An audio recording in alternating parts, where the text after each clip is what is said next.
Shalom Bapak Ibu. Tema yang saya sampaikan hari ini, saya berikan judul sebab kepada Tuhan kita percaya. Saya ambil dari Mazmur 33 ayat 10 sampai dengan ayat yang ke-22. Kita akan mengawalinya dengan membaca ayat yang ke-21. Firman Tuhan berkata, ya karena Dia hati kita bersukacita, sebab kepada namanya yang kudus kita percaya. Ini adalah perkataan pemazmur, dan pemazmur memberikan pernyataan ketika pemazmur merasakan sukacita. Sukacita itu ditegaskannya karena pemazmur percaya kepada Allah, kepada Tuhan yang kudus, yang dipercayai. Nah, Bapak Ibu Saudara, kita akan melihat apa sebetulnya yang melatar belakangi pernyataan pemazmur ini. Perhatikan sekali lagi Bapak Ibu Saudara, pemazmur berkata, karena Dia, karena Tuhan, hati kita itu bersukacita. Jadi pemazmur bersukacita itu karena Tuhan, karena percaya kepada Tuhan. Nah, kita lihat nanti bersama-sama apa sebetulnya yang terjadi kepada pemazmur ini. Nah, sebelum kita membahasnya, Bapak Ibu Saudara, saya mengajak kita untuk melihat beberapa berita terakhir ini. Berita-berita ini secara pribadi cukup memilukan hati saya secara pribadi, ya. Densus 88 sebut NII Sumbar ingin lengserkan pemerintah sebelum pemilu 2024. Kemudian ada berita lain lagi, Densus 88 tangkap 16 tersangka teroris jaringan NII di Sumatera Barat. Saudara, ini adalah berita-berita yang baru saja terjadi dan Densus 88 terus berusaha untuk memberantas kaum radikal ini, Bapak Ibu Saudara. Hal ini tentunya memilukan bagi saya, dan tentunya bagi banyak kita juga, bahwa di dalam menghadapi pemilu tahun 2024, kondisi di Indonesia ini cukup mengkhawatirkan. Kondisi bangsa kita ini cukup memilukan bagi saya, ya, karena kita melihat ada usaha-usaha kaum radikal ini berusaha untuk melengsarkan pemerintah sebelum pemilu. Tentunya ada kekhawatiran tersendiri ya Bapak Ibu Saudara di dalam hati kita. Kemudian ada berita lain lagi Bapak Ibu Saudara. Guntur Romli, duga guru besar ya, kampus ternama, terlibat gerakan radikal. Jadi Bapak Ibu Saudara, dari berita-berita ini kita melihat bahwa paham radikal itu sudah masuk kepada kampus-kampus.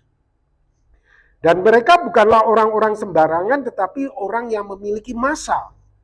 Orang yang bisa mempengaruhi mahasiswa. Dan saudara kalau lihat, ini bukan hanya kampus-kampus ecek-ecek, tapi betul-betul kampus yang punya nama, begitu. Nah, memang berita ini saudara sudah ada sejak lama, ya, paham radikal menyusup dalam kampus, dan itu semakin nyata pada hari-hari belakangan ini. Apalagi beberapa waktu lalu, saudara, ada berita menyatakan pekikan, ya, suara takbir menggema saat Ade Armando dihajar massa. PDIP berkata tipe kelompok ini berpikir secara pendek. Saudara, ini adalah kekhawatiran-kekhawatiran berkaitan dengan nuansa politik yang kita hadapi hari-hari ini, berkaitan dengan nasib bangsa dan negara kita. Ya, beberapa waktu lalu ada seseorang bercanda kepada saya. Waduh Pak Robi, situasi politik seperti ini, apa yang harus kita lakukan ya?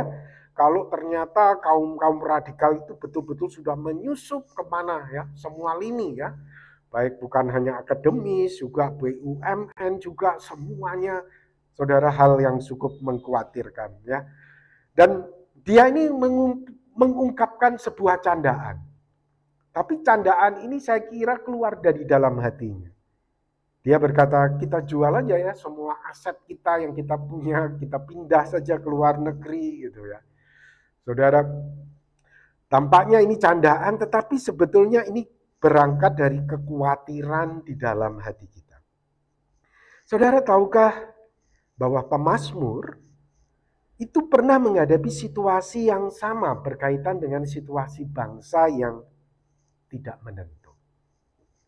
Pemazmur pernah menghadapi itu, ya.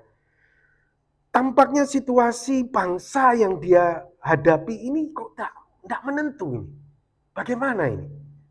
Nah, saudara, kita akan lihat bersama-sama itu di dalam Mazmur pasal 33 tadi. Sebetulnya ketika Mazmur berkata, karena dia hati kita bersukacita. Sebetulnya pemazmur itu sedang menghadapi situasi bangsa yang tidak menentu, saudara. Nah, kita akan lihat bersama-sama apa yang dirasakan oleh pemazmur pada waktu itu. Ketika berhadapan dengan situasi tidak menentu. Dan mungkin juga saudara kita alami itu. Bukan hanya berkaitan dengan bangsa dan negara, mungkin berkaitan dengan pekerjaan kita, berkaitan dengan relasi sosial kita, berkaitan dengan keluarga kita. Kita berhadapan dengan sesuatu yang tidak menentu, kita melihat sebuah ancaman, kita melihat sebuah masa depan yang tidak nyaman, dan kita akan belajar dari pemazmur. Apa yang dihadapi, dirasakan oleh pemazmur dan bagaimana pemazmur merespon situasi yang tidak menentu itu. Nah, ini yang dirasakan oleh pemazmur pada waktu itu. Yang pertama, pemazmur menyadari dan merasakan bahwa musuh itu sedang merencanakan sesuatu yang luar biasa. Namun pemazmur meyakini bahwa rencana Tuhan itu pasti terlaksana. Di dalam Mazmur 33 ayat 10 sampai 11, Tuhan menggagalkan rencana bangsa-bangsa. Ia meniadakan rancangan suku-suku bangsa. Tetapi rencana Tuhan tetap selama-lamanya, rancangan hatinya turun-temurun.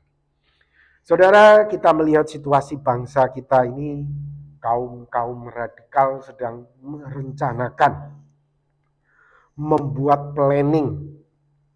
Saudara, tetapi kita harus yakin di dalam hati kita bahwa rencana Tuhan, rancangan Tuhan itu yang pasti akan terlaksana. Rancangan Tuhan bagi kita, orang-orang yang takut akan Tuhan, itu adalah rancangan damai sejahtera dan masa depan penuh dengan harapan. Saudara, ini yang dirasakan oleh pemazmur pada waktu itu ketika dia berhadapan dengan situasi tidak menentu. Dia meyakinkan dirinya bahwa Tuhan itu berdaulat. Bahwa rancangan Tuhan itu pasti yang terlaksana. Bukan bangsa-bangsa, bukan suku-suku bangsa. Kemudian pemazmur melanjutkan pada ayat 12. Berbahagialah bangsa yang Allahnya ialah Tuhan, suku bangsa yang dipilihnya menjadi miliknya sendiri. Di sini pemazmur menyadari bangsa yang takut akan Tuhan itu disebut berbahagia. Saudara, walaupun kita berhadapan dengan situasi tidak menentu berkaitan dengan bangsa kita, berkaitan dengan pekerjaan kita, berkaitan dengan keluarga kita, berkaitan dengan ekonomi kita. Namun jika kita takut akan Tuhan, kita ini berbahagia. Kita ini berbahagia. walaupun situasi nampak tidak menentu. Ini yang diyakini dan dirasakan oleh pemazmur pada waktu itu. Berbagai bangsa yang Allahnya ialah Tuhan. Suku bangsa yang dipilihnya menjadi miliknya sendiri. Kemudian kita lihat kembali ayat 13 sampai 15 apa yang dirasakan oleh pemazmur. Saya simpulkan di situ Tuhan tahu segala sesuatu, tidak ada yang tersembunyi. Tuhan memandang dari surga. Dia lihat dari tahtanya di surga. Ia melihat semua anak manusia. Dari tempat kediamannya, ia menilik semua penduduk bumi. Dia yang membentuk hati mereka sekalian, yang memperhatikan segala pekerjaan mereka. Saudara, bagi Tuhan itu tidak ada yang tersembunyi. Walaupun kaum-kaum radikal mungkin hari ini saudara sedang merencanakan sesuatu, tetapi Tuhan itu tahu tidak ada yang tersembunyi. Dan rancangan Tuhan itu pasti yang terlaksana, bukan rancangan bangsa-bangsa. Rancangan Tuhan yang penuh dengan damai sejahtera, masa depan penuh dengan harapan, itu yang pasti akan terjadi bagi kita orang-orang yang takut akan Dia. Sehingga di tengah-tengah situasi seperti ini, kita tetap berbahagia. Luar biasa ya Bapak Ibu Saudara. Ini yang dirasakan oleh pemazmur pada waktu itu. Kemudian dilanjutkan lagi. Apa yang dirasakan dan dipikirkan oleh pemazmur pada waktu itu sementara kondisinya tidak menentu. Pemazmur berkata ayat 16-17, seorang raja tidak akan selamat oleh besarnya kuasa. Pemazmur ini raja, ya. Tetapi dia menyadari seorang raja tidak akan selamat oleh besarnya kuasa. Seorang pahlawan tidak akan tertolong oleh besarnya kekuatan. Kuda adalah harapan sia-sia untuk mencapai kemenangan yang sekalipun besar ketangkasannya tidak dapat memberi keluputan. Pemazmur menyadari Bapak Ibu Saudara, kuasa dan kekuatan manusia itu sia-sia tanpa Tuhan. Kamu berpikir di dalam menghadapi situasi tidak menentu ini kamu punya kuasa, kamu punya kekuatan untuk bisa menghadapinya. Tetapi pemazmur menyadari tanpa Tuhan semuanya itu sia-sia. Tanpa Tuhan semuanya itu tidak akan ada artinya. Justru saya katakan orang yang tidak punya kuasa, tidak punya kekuatan manusia, bersama dengan Tuhan, dia akan luput Bapak Ibu Saudara dari kesulitan yang besar. Bersama dengan Tuhan. Justru sebaliknya seorang yang memiliki kuasa dan kekuatan, dia yakin, wah jika terjadi sesuatu, pasti aku akan melakukan ini dan melakukan itu, aku akan bertindak begini, aku akan bertindak begitu. Tanpa Tuhan saudara, engkau tidak akan luput, engkau akan tertimpa masalah yang kau takutkan itu. Tanpa Tuhan. Nah, ini pemazmur menyadari hal itu. Kuasa dan kekuatan manusia adalah sia-sia tanpa Tuhan. Pemazmur betul-betul menyadari Tuhan itu melindungi orang-orang yang takut akan Dia. Wow, luar biasa. Jadi Bapak Ibu Saudara, jika engkau berpikir menghadapi situasi yang kau hadapi hari ini, mungkin berkaitan dengan bangsa, ekonomi, berkaitan dengan pekerjaan, ataupun dengan kehidupan keluargamu, engkau merasa engkau nggak punya kuasa, engkau nggak merasa nggak punya kekuatan. Tapi jika engkau punya roh yang takut akan Tuhan, Tuhan melindungi, Tuhan menjagamu, Tuhan menjamin hidupmu, Tuhan membuat hidupmu itu bahagia. Luar biasa. Saudara, ini yang dirasakan oleh pemazmur pada waktu itu, ya. Dia berkata, sesungguhnya mata Tuhan tertuju kepada mereka yang takut akan Dia. Bukan yang punya kekuasaan, bukan yang punya kekuatan, tetapi orang yang takut akan Dia. Kepada mereka yang berharap akan kasih setianya untuk melepaskan jiwa mereka daripada maut dan untuk memelihara hidup mereka pada masa kelaparan. Masa kelaparan itu juga pasti terjadi, saudara. Masa kesulitan itu pasti terjadi. Berhadapan dengan maut itu juga pasti terjadi, Bapak Ibu Saudara. Namun luar biasa, Tuhan menjanjikan penyertaan, perlindungan, ya, menjanjikan damai sejahtera, bahagia bagi orang-orang yang takut akan Tuhan.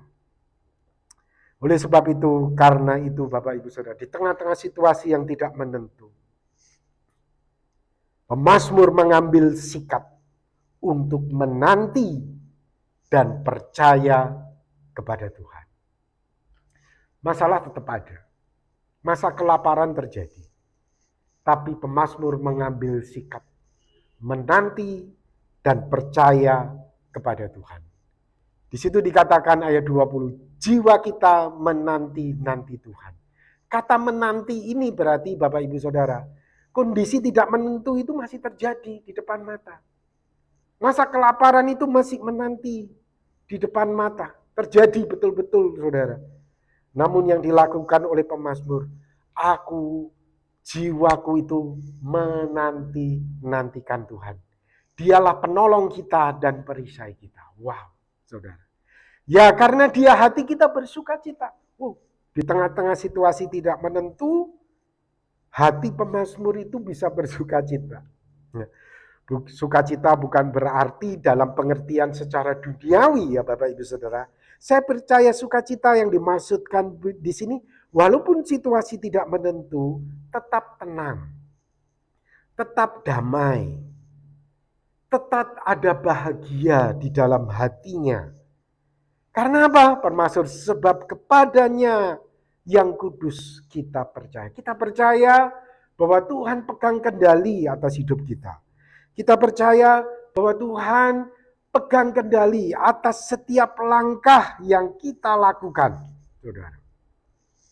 Kasih setiamu ya Tuhan, kiranya menyertai kami seperti kami berharap kepada-Mu.